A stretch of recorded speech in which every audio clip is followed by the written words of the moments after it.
420 420 హామీలు నోటికొచ్చిన అడ్డమైన అబద్ధాలు చెప్పుకుంటా సంపుకొని మొత్తానికైతే ఇవాళ గద్దెనెక్కి కూర్చున్నాడు. కూర్చొని ఏం చేసిండు మరి 2 ఏళ్లు? మీకు నెలకు 1000 రూపాయలు ఎత్తా అన్నాడు.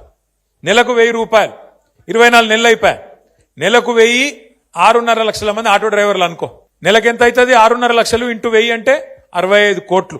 సంవత్సరానికి ఎంత అవుతుంది? 780 కోట్లు. 2 ఏళ్లకి ఎంత అవుతుంది? 1560 కోట్లు. ఇలా ఆటో అన్నలకు రాష్ట్రంలో రేవంత్ రెడ్డి ఎంత బాకీ ఉన్నాడు? 1560 కోట్లు బాకీ ఉన్నాడు. యాది పెట్టుకోరు మీరు. కాంగ్రెస్ వాడు మళ్ళా ఓటాడితే చెప్పాలి, బిడ్డ బాకీ ఉన్నావు, అదేవాడు కడతాడు రా అని అడగాలి. ఒక్కొక్క ఆటో మీద ఎంత బాకీ ఉన్నాడు? 2 ఏళ్లకు 24,000, నెలకు 1000 రూపాయలు చొప్పున 24,000 రూపాయలు బాకీ ఉన్నాడు. రేవంత్ రెడ్డి ఏమనుకుంటాడు ఎరికేనా? నాకు ఎరికే. ఏమనుకుంటాడు అంటే వీళ్ళంతా అమాయకులు, ఆఖరికి ఒక 6 నెలలకి ఇత్త అయిపోయాక ఇప్పటి నుంచి ఎందుకు, ఆఖరి 6 నెలలకి ఇత్త అన్ని మర్చిపోతారు మనోళ్ళు. అప్పుడే బుస్సుమంటారు, అప్పుడే తుస్సుమంటారు.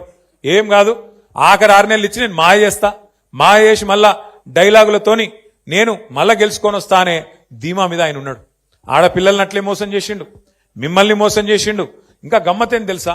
ఆటో సంక్షేమ బోర్డు అన్నాడు, నెలకు 1000 రూపాయలు అన్నాడు. కానీ కేసీఆర్ గారు 13.5 లక్షల మందికి ఆటో డ్రైవర్లకు, అదే విధంగా మిగతా రంగాల్లో ఉండే అసంఘటిత రంగంలో ఉండే డ్రైవర్లకు ప్రమాద బీమా తెస్తే దాన్ని కూడా ఊడగొట్టిండు. ఇలా మీకు బీమానే లేదు.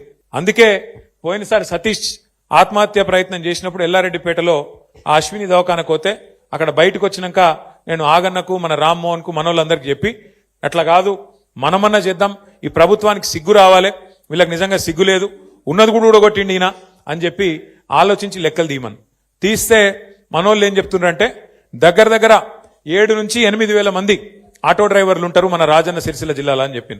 నేనేం చెప్పినా అంటే ఒక ప్యాసింజర్ ఆటోనే కాదు, ట్రాలీ ఆటో ఉండొచ్చు, లేదా ఇంకొక మాట కూడా నేను మీకు ఇస్తా ఉన్నా ఈరోజు. ఒక ప్యాసింజర్లు మాత్రమే కాదు, ప్యాసింజర్ ఆటోలు మాత్రమే కాదు, ట్రాలీ ఆటోలు గాని, వ్యాన్లు గాని, అట్లాగే జీపులు గాని, లారీలు గాని, టాక్సీలు గాని, ట్రాక్టర్లు గాని, వాళ్ళ లిస్టు కూడా తీయండి. వాళ్ళకు కూడా సంక్రాంతి వరకు వాళ్ళందరూ కూడా ఇన్సూరెన్స్ చెప్పిద్దామని చెప్పి కూడా నేను మీకు విజ్ఞప్తి చేస్తా ఉన్నాను. చాలా చాలా చాలా సంతోషం, మంచిగా అనిపించింది. లక్ష్మీనరసింహారావు గారు మాట్లాడితే వారు అన్నారు, వాళ్ళకు ఆరోగ్య సమస్య వస్తే నేను కార్డు ఇస్తా, మా కరీంనగర్లో మా చెల్లిమేడ ఆనందరావు దవాఖాన ఉంది, ఆ దవాఖానాలో ఉచితంగా వైద్యం ఇప్పిస్తా అన్నారు. వారికి కూడా గట్టిగా సపట్లు కొట్టి ఒకసారి అభినందనలు చెప్పాలని చెప్పి కూడా నేను కోరుతా ఉన్నా. ఈ రోజు మనం రాజన్న సిరిసిల్ల జిల్లాలో తీసుకున్న ఈ కార్యక్రమం నాకు తెలిసినంత వరకు ఇంతకుముందు రాంబాబు యాదవ్ గారు చెప్పినట్టు ఒక 10 మందికి ఆలోచన కలిగిస్తుంది, 10 మందికి ప్రేరణ కలిగిస్తుంది, మిగతా జిల్లాలో కూడా కదలిక వస్తుందని చెప్పి నేను ఆశిస్తా ఉన్నా.